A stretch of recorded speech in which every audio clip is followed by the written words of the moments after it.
I'd like to recognize Ms. Tenney for 5 minutes. Over here. Thank you so much, Secretary Bessent, for being here. And while we're on the energy topic, I do come from New York, where we've banned natural gas drilling, and we're talking about affordability.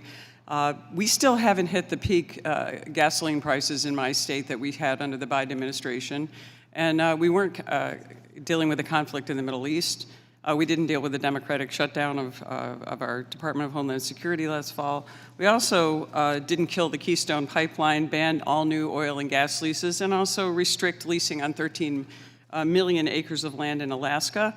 And the Biden administration was only able to bring prices down by releasing 50 million gallons in November of 2021, another 180 million gallons, a million per day in March of 2022, and that was the only reason our gas prices came down. So as a New Yorker who's very sensitive about energy prices and really bad energy policy that's driving up the costs in our state, and you can look, I think if you looked at some of the stats you've put out, if you just took out New York and California, for example, the prices would probably be substantially lower on average, and actually your numbers would look even better. So I just want to say thank you for recognizing some of those things that I think my colleagues on the other side haven't seen.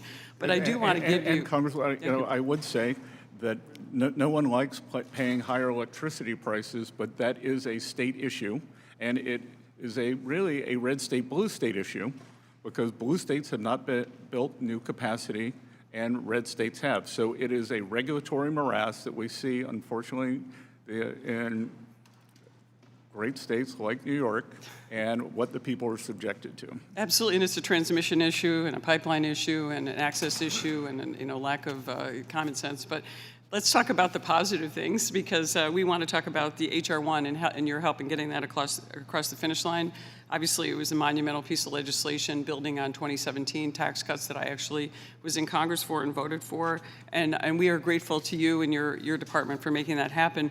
I also want to make sure and recognize, you talked about some permanency today, and I want to make sure that we recognize one of the signature pieces of legislation that I co-authored actually with my colleague, Representative Sewell, and it's the making the new markets tax credit permanent as part of HR 1, and that was something we fought hard for, and it was very bipartisan. In my district alone, in upstate New York, which is way up in the rural areas, New York 24 stretches from the St. Lawrence Seaway all the way to the Niagara River.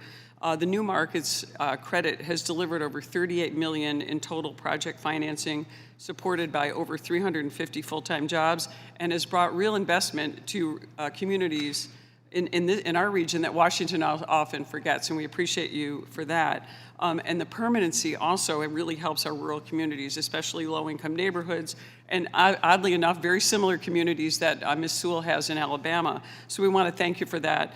And also want to just thank President Trump. The infrastructure's been significant. You talked about permanency and why that's going to be good for our communities. I do want to ask you a little bit, if we could just get into, when it comes to the implementation of new markets, the Community Development Finance program and that fund. Can you just give us an update on that and where we are going to be with that in the future? In terms of the CDI? CDI, yeah, where we are with CDFI and how, and that looks like we're moving full speed ahead on that. Yep, so the OMB apportioned the funding for fiscal year 2025, and we had to restore accountability. Over the last year, my team has reviewed rhetoric, priorities, and we are getting CDFIs back to their core business. It's not going to be financial engineering. It's not going to be wasting taxpayer dollars. And we think that they are important when used properly. Like, one of the biggest financial frauds of last year, tricolor, was the CDFI. So are we going to see, when are we going to see a timeline on that for our applicants? We know that, do we have is that coming out of Treasury? I'll have my staff get back to yours tomorrow. Okay, that'd be great.